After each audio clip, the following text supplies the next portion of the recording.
They didn't build one house on my land by mistake.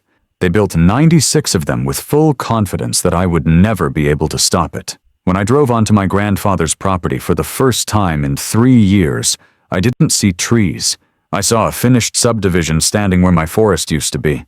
Paved roads cut clean lines through land that had never been touched. Streetlights hummed like they belonged there, and families were unloading furniture into homes they'd paid nearly $500,000 for. There was no chaos, no rush, no sign of uncertainty. Just the calm rhythm of people settling into a place they believed was legally theirs. That calm is what made my stomach drop, because you don't build this way unless you believe you're untouchable. I inherited 47 acres of Colorado land from my grandfather, land he bought outright in 1971, land that was paid off, surveyed, and never disputed. I hadn't abandoned it, I hadn't forgotten it. I just hadn't been there, and someone decided to treat my absence like permission. I pulled over, checked my GPS, checked it again and again, because part of me still thought I must be wrong. The coordinates didn't change, the parcel number didn't change, and the truth didn't change either. This was my land, and they had built an entire neighborhood on it. The entrance sign said Ridgeline Heights, carved stone and polished lettering like it had always existed. A gatehouse stood where an old fire road used to begin, and a security guard stepped out before I could even fully stop. He told me residents only, told me to turn around, told me I didn't belong there. I told him I owned the property and held up my phone with a photo of the deed, expecting confusion or at least hesitation. Instead, he smirked and told me sure, and he was Elon Musk, and I needed to leave before things got complicated. That was the first moment I understood this wasn't a misunderstanding. It was a script they'd already rehearsed.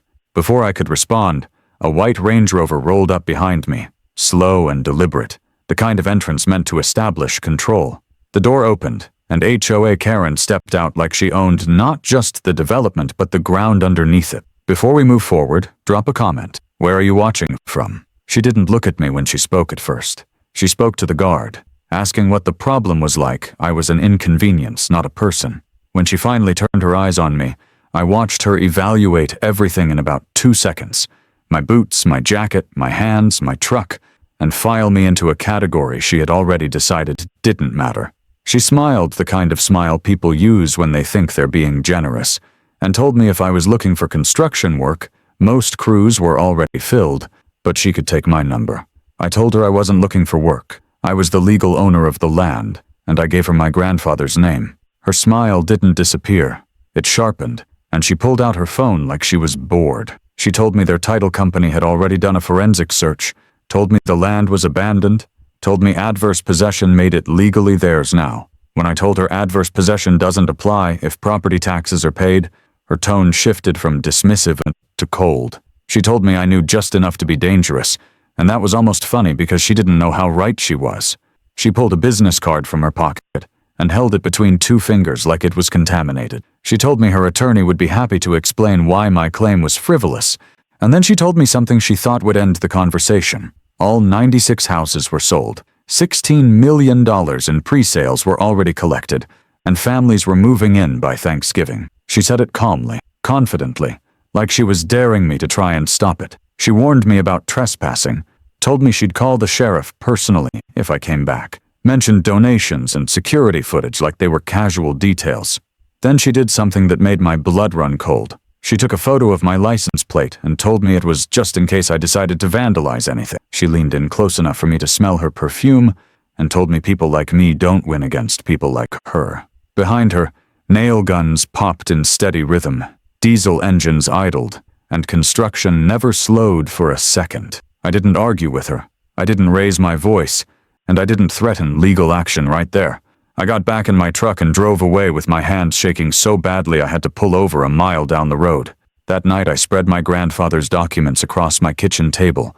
The original 1971 deed, decades of tax receipts, survey maps, and handwritten notes he'd kept like his life depended on it. He was a Depression-era man who trusted paper more than people, and as I sat there, I realized those papers were the only reason HOA Karen felt confident enough to threaten me to my face.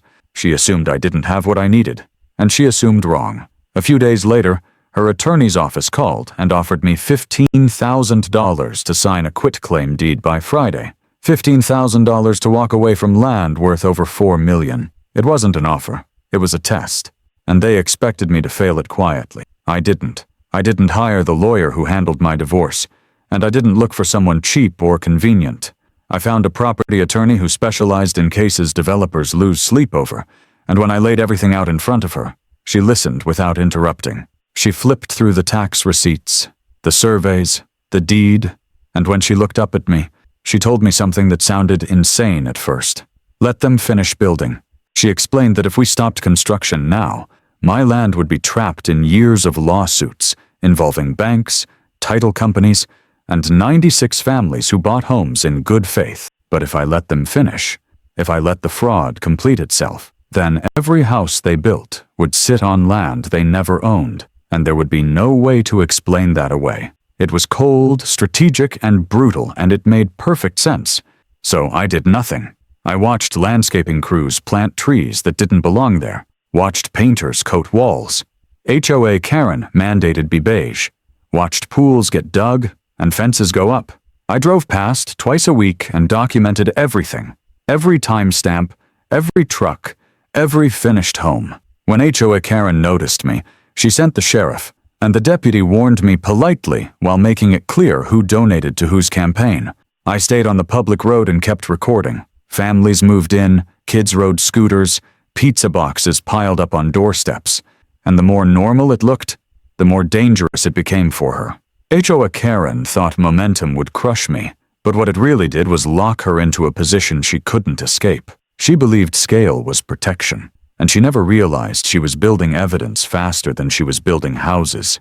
Nothing about my life looked impressive enough to justify what HOA Karen accused me of being. I wasn't hiding money, I wasn't flipping land, and I wasn't running some shell operation out of state.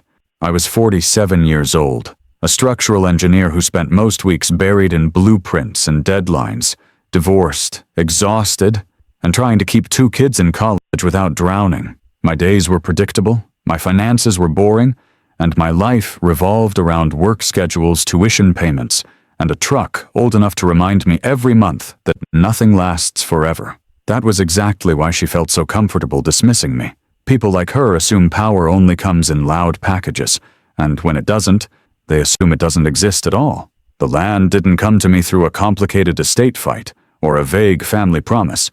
It came to me cleanly, directly, and legally. My grandfather, William Flint, bought those 47 acres in 1971 for $8,200 cash, and he never let anyone forget it. He was the kind of man who didn't trust banks, didn't trust verbal agreements, and didn't trust time to remember anything for him. Every receipt he ever generated went into leather-bound ledgers that smelled like pipe tobacco, oil, and old paper. Timber sales, fence repairs, road maintenance, survey work, property taxes. Every transaction was recorded in his handwriting with dates, amounts, and notes about why it mattered. When people talk about stewardship, they usually mean sentiment, but with him it meant documentation. He treated ownership like a responsibility that needed proof every single year. When he died in 2019, there was no confusion about what he wanted. The land transferred to me through a recorded deed, properly filed, properly indexed, and properly taxed. Inside the envelope with the deed was a single handwritten note, folded once, yellowed with age, that read, "Don't let the bastards take what's yours." It wasn't poetic, and it wasn't advice meant to inspire me. It was a warning from someone who understood exactly how easily quiet people get steamrolled by louder ones if they stop paying attention. At the time, I folded it back into the envelope and moved on with my life, not realizing how literal those words would become. The 3 years I didn't visit the property weren't a secret, and they weren't neglect. Divorce proceedings don't pause because you own land somewhere else, and neither do 70-hour work weeks when projects fall behind. My kids didn't pause their tuition deadlines because their grandfather left me acreage, and neither did the county when it came time to pay property taxes. Every April, without exception, I logged in and paid them. $6,400 a year, on time, every time, with digital receipts saved to my email and bank statements archived in folders I hadn't touched in years. I never missed a payment, never requested a deferral, and never gave the county a reason to think the land had been abandoned. It was quiet land, not forgotten land, and the difference between those two things is the difference between legal ownership and theft. When I finally drove back in August of 2022, it wasn't curiosity that brought me, it was obligation. I planned to scatter my grandfather's ashes where he used to walk, the place he refused to log because he said some trees earned the right to grow old. I didn't expect change, and I didn't expect problems, because nothing in my records suggested either.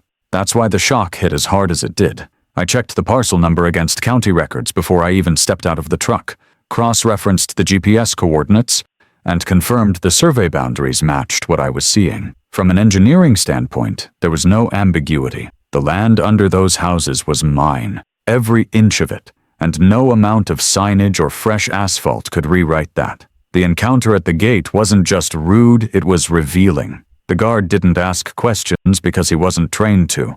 His job wasn't to verify ownership, it was to enforce a narrative, and in that narrative, I didn't belong. When HOA Karen arrived, her confidence didn't come from knowledge, it came from repetition. She had said these lines before. She had dismissed people before. She had leaned on lawyers, permits, and intimidation long enough that it felt natural to her. She assumed I was another obstacle that would move once she applied enough pressure, and she never bothered to ask whether I had the leverage to push back. Her use of legal language was intentional and sloppy at the same time. Adverse possession sounds final to people who don't understand it, and she relied on that misunderstanding to shut me down quickly. What she didn't expect was that I knew exactly what it required, and exactly why it didn't apply. Property taxes alone destroyed her claim, and the fact that she kept repeating it anyway told me something important. She wasn't relying on law, she was relying on intimidation and momentum. She believed that by the time anyone looked closely enough, the cost of fixing the problem would be too high to bother. The nuisance settlement offer confirmed that suspicion. $15,000 wasn't meant to compensate me. It was meant to see how cheaply I could be erased. A quitclaim deed doesn't guarantee anything. It just forces the signer to surrender their rights. And anyone who understands property law knows exactly why developers love them. I had learned that lesson the hard way during my divorce, when I watched paperwork erase ownership faster than arguments ever could. That's why I didn't hesitate to refuse it. And that refusal marked the moment this stopped being a scare tactic and started becoming a fight they couldn't quietly exit. Hiring Lydia Chen wasn't about finding someone aggressive, it was about finding someone precise. She didn't react to my story emotionally, and she didn't offer reassurance. She asked for documents, read them carefully, and traced timelines with her finger like she was mapping a failure point in a structure. When she told me to let construction continue, it wasn't because she enjoyed risk. It was because she understood leverage. Stopping the build would have scattered responsibility across banks, insurers, and families who believed they had done nothing wrong. Letting it finish concentrated responsibility exactly where it belonged, on the people who knowingly sold land they didn't own. From that point forward, my role changed. I wasn't a man arguing over property anymore. I was a record keeper watching a crime complete itself. Every drive past the site, every photo I took, and every interaction I logged reinforced the same fact. I had authority, I had proof, and I had patience. HOA Karen mistook silence for weakness, but silence was the only thing that kept her talking, threatening, and documenting her own behavior. By the time she realized I wasn't backing down, the foundation of her power was already cracking, and she had no idea how much of it was self-inflicted. Once I stopped reacting and started watching, the pattern behind HOA Karen's confidence became impossible to ignore. Ridgeline Heights wasn't just a subdivision, it was a machine built to generate pressure in every direction except upward. 96 houses weren't homes yet, they were leverage, each one a human shield that made the idea of resistance feel morally complicated and financially impossible. Every family that moved in increased the emotional cost of stopping the project, and HOA Karen knew that better than anyone. She didn't see residents as people. She saw them as insulation, a buffer between her decisions and their consequences. The HOA itself existed as a convenient mask.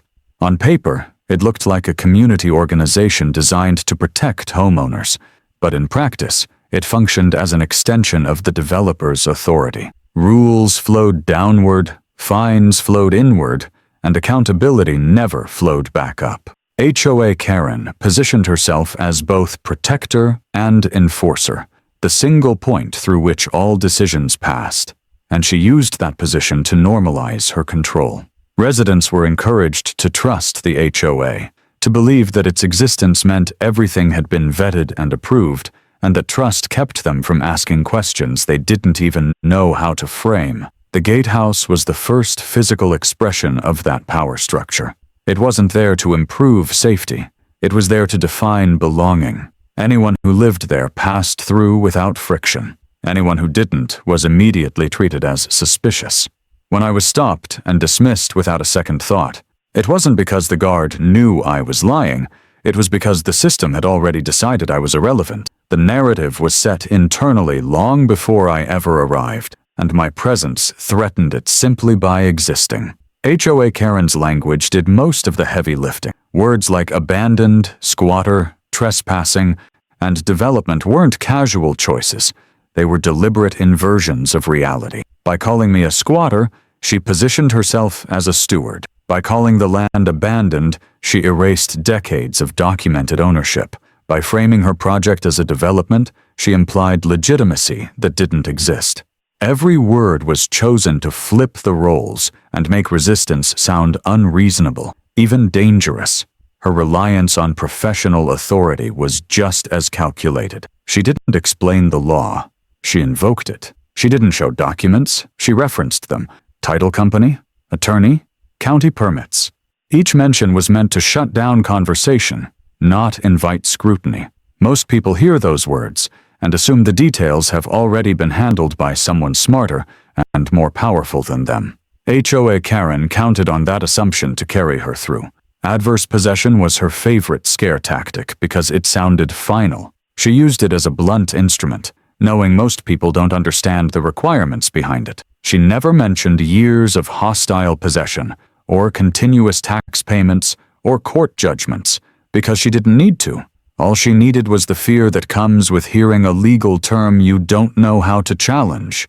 That fear did more work for her than any actual statute ever could. Money was the next layer of intimidation. When she told me $16 million had already been collected, she wasn't sharing information. She was applying weight. She wanted me to imagine the chaos of undoing that, the lawsuits, the families, the headlines, and decide it wasn't worth it. Scale became her shield. The bigger the project grew, the harder it felt to stop, and she pushed that momentum relentlessly. Law enforcement entered the picture the moment I started documenting construction. The deputy who pulled up behind me didn't accuse me of anything directly, and that was intentional. His warning was framed as procedure, but the subtext was clear. There was a hierarchy at play, and I wasn't on the protected side of it. I stayed on the public road, I kept my camera visible, and I gave him nothing he could use against me.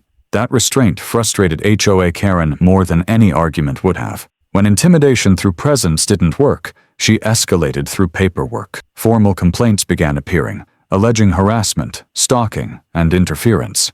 The language was vague enough to be flexible, designed to force me into a defensive posture without requiring proof. Each complaint created friction, demanded responses, and consumed time, which was exactly the point. Even false accusations have weight when they trigger official processes. Code enforcement became her next tool. Reports of illegal dumping, hazardous waste, abandoned vehicles, anything that could trigger an inspection and suggest wrongdoing. The irony was almost unbearable, considering she was occupying and developing land she didn't own. But irony doesn't stop paperwork. When the inspector arrived, the property was pristine aside from the houses she'd built. He found nothing, but his reaction told me everything. This wasn't the first time he'd seen this pattern, and he said as much once the formal part of the inspection was over. Her tactics didn't stop there. They adapted. Legal letters arrived thick with threatening language and thin on substance. Photographs of my truck appeared, taken from inside the subdivision, my license plate circled in red ink like evidence of a crime. The message was consistent. She was watching, she was documenting, and she wanted me to feel exposed. What she didn't realize was that every letter and every photo confirmed her knowledge of the dispute. And knowledge is poison when you're committing fraud. The most dangerous escalation came when she moved the conflict into the public sphere. Community Facebook groups became her megaphone. Posts framed as concern for safety accused me of stalking families and photographing children. My name was published, my truck was identified, and people were encouraged to report sightings.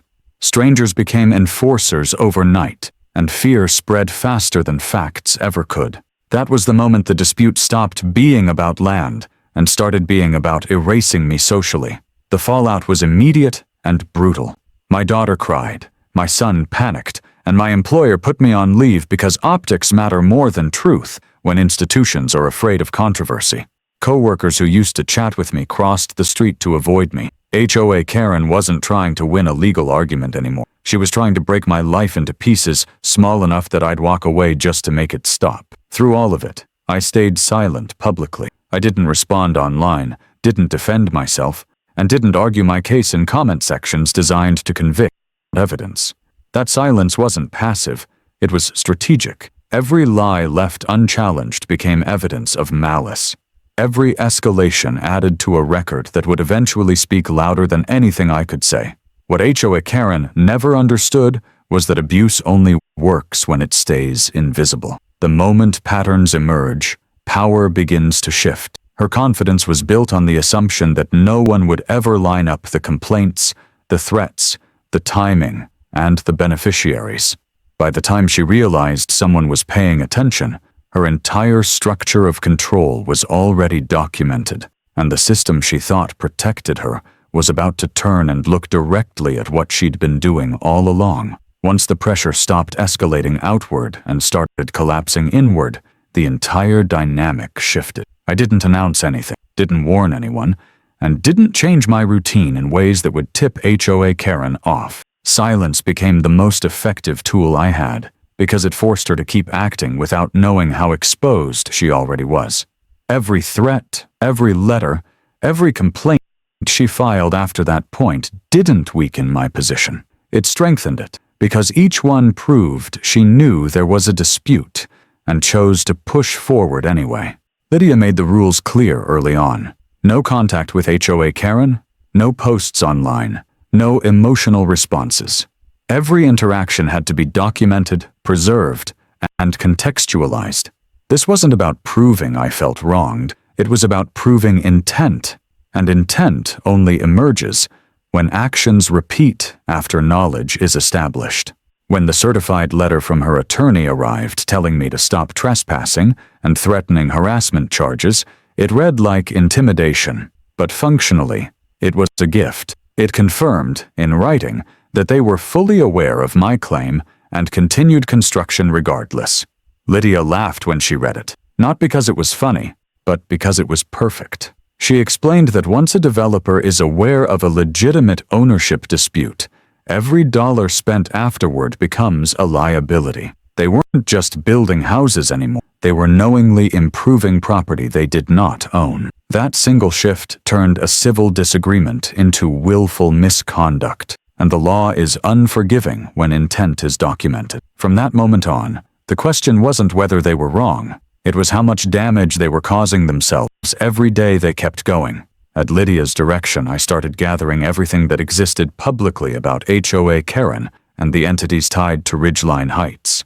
Property records, business filings, permit applications, financing disclosures, anything that left a paper trail. As an engineer, I was comfortable reading plats and surveys, comfortable tracing timelines, and comfortable noticing what didn't line up. The deeper I looked, the clearer the pattern became. Whitmore Development was registered out of Delaware, a detail that wasn't illegal but rarely accidental. Financing didn't come from local banks alone, it flowed through an investment firm with overlapping ownership. That overlap mattered. Ridgeline Capital Group appeared repeatedly in the records, listed as the primary financing partner for the project. When I dug into its ownership, one name surfaced immediately: Preston Whitmore. He wasn't just an investor, he was married to HOA Karen and his litigation history was buried just deep enough to avoid casual discovery. Prior lawsuits for construction defects, a failed resort project that quietly settled, complaints that never made it to trial because money changed hands early. This wasn't an isolated gamble. It was a familiar playbook. The most important discovery came when I examined the adverse possession filing itself. The claim had been filed in March of 2022, but there was no corresponding court judgment, no recorded order, and no legal resolution. They hadn't won adverse possession. They had merely claimed it. Under Colorado law, that claim meant nothing without judicial approval, and yet they proceeded as if ownership was settled. They sold lots, collected money, and built homes on land they knew was still legally mine. That wasn't negligence, it was fraud, documented and time-stamped. I sent everything I found to Lydia through encrypted channels, because by then I understood exactly who I was dealing with. Developers like this don't just litigate, they intimidate, and they do it quietly when they think no one is watching. Lydia called me an hour later, and her tone was different. This wasn't just stronger than expected, it was systemic. She told me the pattern across their project suggested something bigger than a single bad decision. And if we could prove they knew about my ownership and proceeded anyway, the case would move beyond civil court. That shift mattered. Civil disputes end in money. Criminal cases end in consequences no settlement can erase. From that point forward, every step was taken with that outcome in mind. HOA Karen didn't slow down. She escalated, and each escalation added another layer of proof. The false code enforcement complaint alleging illegal dumping forced an inspection that found nothing, but the inspector's reaction said more than his report. Off the record, he told me he'd seen this exact sequence before. Complaints filed against neighboring landowners just before permits were approved. A pattern of distraction and pressure designed to neutralize opposition long enough to finish construction. He offered to provide a statement if needed, and neutral witnesses like that carry weight no amount of money can buy. As construction wrapped up and families fully moved in, the development looked more permanent than ever. Lights were hung, mailboxes were installed, and routines formed. That permanence made HOA Karen bolder, not smarter. When the Facebook post went live accusing me of stalking and endangering children, the speed and scale of the response were overwhelming. Hundreds of shares, comments calling me a predator, my truck identified, my license plate posted. It was ugly, reckless, and devastating, and Lydia told me to document every second of it. Defamation cases hinge on intent and harm, and HOA Karen handed us both. She didn't share concerns privately. She broadcast accusations publicly. She didn't ask for clarification. She demanded action. The post wasn't vague. It was specific, naming me and urging others to report me. The damage was immediate. My children were harassed. My employer put me on leave. Neighbors avoided me. This wasn't a misunderstanding. It was a calculated attempt to destroy my credibility before court. The anonymous threat that arrived the night before our first hearing erased any remaining doubt. The message was short, direct, and unmistakable. Drop the lawsuit or face consequences. Lydia's response was immediate and chillingly calm. Perfect. Threats tied directly to litigation demonstrate consciousness of guilt, and courts treat them with zero tolerance. I forwarded the message, saved the metadata, and prepared for what came next. By then, the evidence stack was massive. Deeds, tax records, surveys, emails, complaints, threats, social media posts, neutral witness statements, financial overlaps. Each piece alone told part of the story, but together, they told one version of events that couldn't be explained away. HOA. Karen thought speed and intimidation would protect her, but speed only shortened the distance between her actions and their consequences. The moment the court date was set, the pressure reversed completely. Suddenly, silence came from her side. Fewer letters, softer language, requests for delays. The people who had been so confident weeks earlier were now trying to slow time itself. They knew what was coming, and for the first time, they understood there was no way to talk their way out of it. By the end of discovery, the question wasn't whether the truth would come out, it was how public it would be when it did. The system HOA Karen relied on to shield her was now examining her behavior line by line, and every document she generated in an attempt to silence me had become a permanent record of her own collapse. The courthouse didn't feel dramatic when I walked in, and that was the first sign things were finally turning. Power doesn't collapse with shouting. It collapses under fluorescent lights, in rooms that smell like floor cleaner and recycled air, where people are forced to answer questions they can't control. I arrived early, not because I was nervous, but because there was nothing left to prepare. Every document had been filed, every timeline locked, every piece of evidence indexed and cross-referenced. This wasn't a gamble anymore. It was an accounting. HOA Karen arrived surrounded by attorneys, and that alone said more than any statement ever could. When people are confident, they travel light. When they're afraid, they bring layers. She didn't look at me this time. There was no smile, no scanning the room, no performance. She sat rigidly, hands folded, eyes fixed forward like acknowledging me would make something worse. The woman who once photographed my license plate and threatened me with the sheriff now avoided eye contact entirely. The judge entered without ceremony and got straight to work. No tolerance for delays. No patience for posturing. HOA Karen's attorney tried one last time to frame the case as a misunderstanding, leaning again on adverse possession like it hadn't already been dismantled. The judge stopped him mid-sentence and asked one question that erased the entire argument. Were property taxes paid? The answer was yes, and the room went quiet in a way that felt permanent. Lydia didn't waste time dismantling a claim that was already dead. She reframed the case immediately, not as a dispute over land, but as intentional fraud. That shift landed hard. This wasn't about interpretation anymore. It was about knowledge and action. She presented the internal email, dated months before construction began, where Preston Whitmore spelled everything out clearly. They knew the land wasn't abandoned. They knew the adverse possession claim wouldn't survive scrutiny. They planned to build fast, sell faster, and bury me in legal costs. They had done it before. The judge read the email slowly, carefully, and then looked up at the defense table without hiding her reaction. HOA Karen's attorney didn't argue the document. He couldn't. He asked for a recess to consult with his clients, and that request alone confirmed everything the email said. When the hearing resumed, the judge denied the motion to dismiss, set an expedited schedule, and issued a temporary restraining order freezing all sales, marketing, and transfers related to Ridgeline Heights. HOA Karen's power evaporated in real time. Walking out of that courtroom, the balance shifted completely.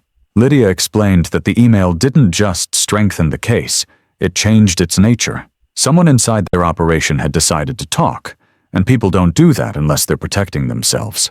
Depositions were scheduled, and Preston Whitmore was first.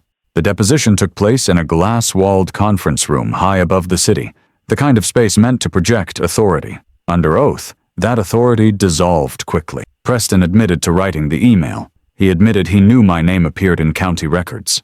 He tried to shift responsibility onto the title company, onto advisors, onto timelines, but every answer contradicted the last.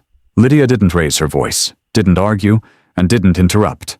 She let him explain himself until the explanations collapsed under their own weight. By the end of that session, his attorney stayed behind to talk settlement. Lydia named a number that made his face tighten, and added conditions that stripped away every shield they still thought they had. Personal guarantees, asset exposure, public findings, criminal referrals.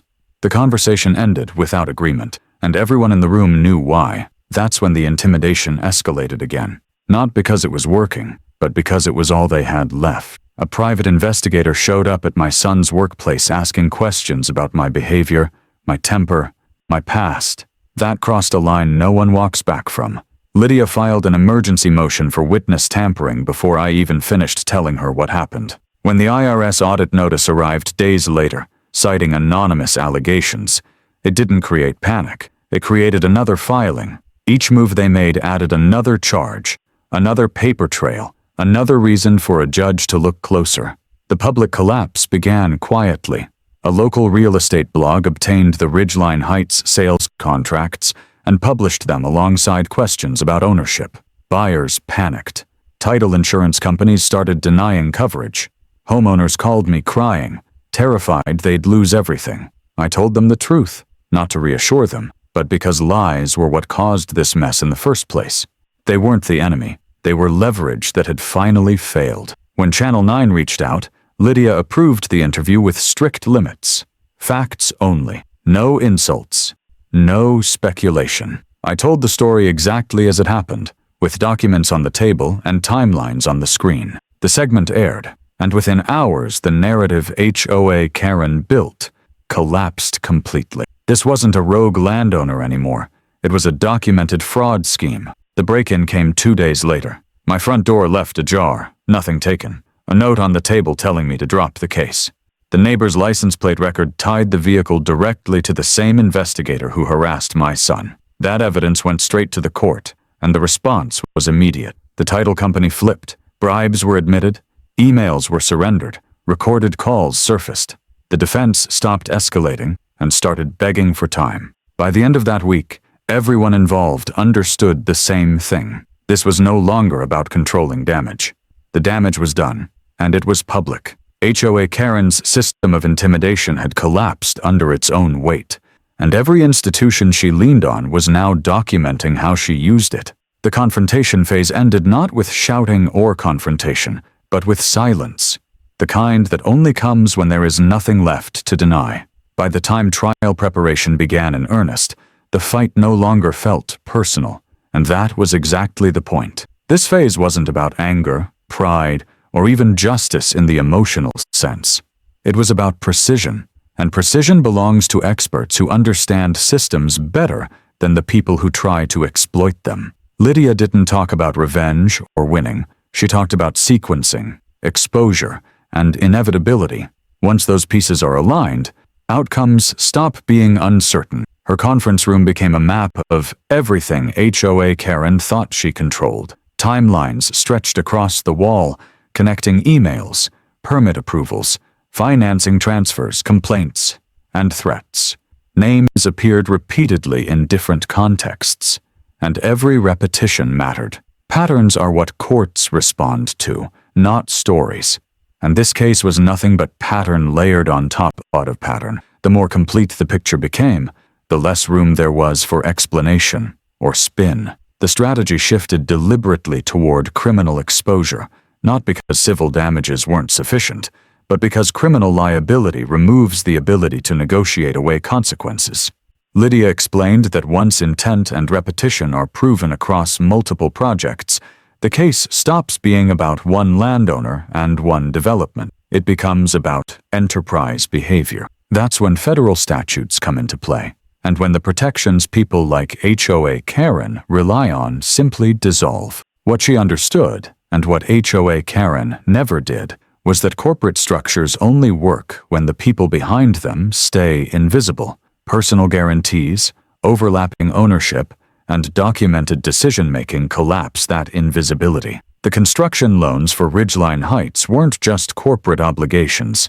They were personally guaranteed. That meant failure didn't stop at the LLC level. It reached houses, vehicles, accounts, and everything else that had been purchased under the assumption of permanent dominance. Witness sequencing became critical. Preston Whitmore's deposition went first because he was the weakest link. His contradictions created a framework that everyone else would be forced to respond to. Title company representatives followed, and they had no incentive to protect anyone but themselves. Licenses matter more than loyalty, and when faced with evidence of bribery, cooperation became immediate.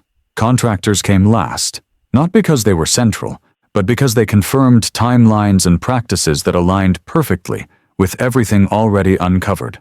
Emergency motions stacked quickly after that. Witness tampering related to my son. False IRS reporting. Coordinated harassment through a private investigator. Each action triggered a separate filing, and together they painted a picture of desperation that no judge ignores. HOA Karen's legal team stopped attacking and started containing, a shift that only happens when the ground is already gone. Settlement discussions surfaced again, quieter this time, framed as pragmatism rather than confidence. Lydia declined them all. Settlement would have ended the case, but it would have protected reputations that didn't deserve protection. Public findings matter because they create records that outlast money. Once a court writes something down, it follows you forever. Trial preparation became mechanical, Exhibits numbered, witness lists finalized, arguments reduced to clarity instead of persuasion.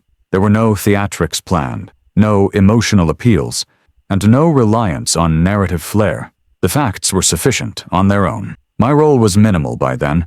I verified logs, confirmed dates, and stayed out of the way. The system was doing exactly what it was designed to do once given enough information. Throughout all of it, I stayed silent publicly. No interviews, no posts, no commentary. Silence isn't passive when it's disciplined, it's surgical. Every word you don't say is a word that can't be twisted or misrepresented. HOA Karen had talked herself into every corner she occupied. I didn't need to help her. As the trial date approached, continuance requests appeared. All denied. Motions to suppress evidence failed. Objections were overruled. One by one, the options available to the defense disappeared. Not dramatically, but procedurally. That's how power actually shifts. Not with confrontation, but with doors quietly closing. By the final week, there was no tension left in the preparation. No what-ifs. No contingency plans. The outcome wasn't something we were hoping for anymore. It was something we were waiting to formalize. HOA Karen still believed she could maneuver at the last moment. Still believed there was a lever left to pull. But the truth was simpler than that. Experts had taken control of the process, and once that happens, there's nowhere left to hide. Trial day arrived without drama, and that absence was the clearest signal of how thoroughly everything had already been decided. The courthouse was crowded, not because anyone expected surprises, but because people wanted to witness an ending they could feel coming. Cameras waited outside, voices murmured in the hallway, and none of it reached me. By the time I took my seat, there was no adrenaline left to spend. What remained was patience, the kind that settles in when there is nothing left to argue. HOA Karen sat at the defense table surrounded by attorneys who kept adjusting papers they no longer needed. She didn't scan the room the way she used to, didn't smile, didn't project control. Her posture was rigid, contained, and small. The confidence that once filled every movement had been replaced by calculation. The last refuge of someone who knows the story is no longer theirs to tell. When she looked up, it wasn't to intimidate. It was to measure how much time she had left. The judge entered and immediately set the tone by refusing spectacle. This was not a stage, and no one was there to perform. The proceedings moved methodically, guided by the record, not by emotion. Lydia presented the evidence in sequence, without commentary. Deed first, tax records next, surveys, emails, complaints, threats, bribes. Each document was introduced, authenticated, and absorbed into the record like it had always belonged there. There were no objections that mattered, and the ones that were raised fell flat against facts that had been checked too many times to bend. Preston Whitmore's testimony was brief and unnecessary. His credibility had already collapsed during deposition, and the judge treated his answers accordingly. HOA Karen declined to testify, invoking the Fifth Amendment, and no one pressed the issue. Silence can be louder than denial when the evidence has already spoken. The room didn't react, because there was nothing left to react to. The homeowners filled several rows behind me, quiet and tense, carrying the weight of decisions they never made. Their presence mattered, not because it influenced the outcome, but because it underscored the scale of what had been done. This wasn't a private dispute hidden in paperwork. It was a calculated act that put dozens of families at risk to protect a lie.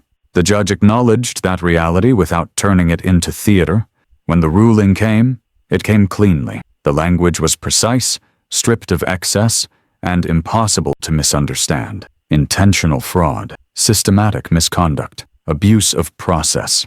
The findings weren't framed as opinion, they were framed as conclusions drawn from overwhelming evidence. Full title to the land was returned to me, including every structure built on it. Damages were awarded for trespass, emotional harm, and loss of use.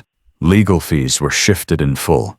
Injunctions were made permanent. Referrals were issued for criminal prosecution. There was no gasp, no outburst, and no visible reaction from HOA Karen. Her attorneys wrote notes they wouldn't use.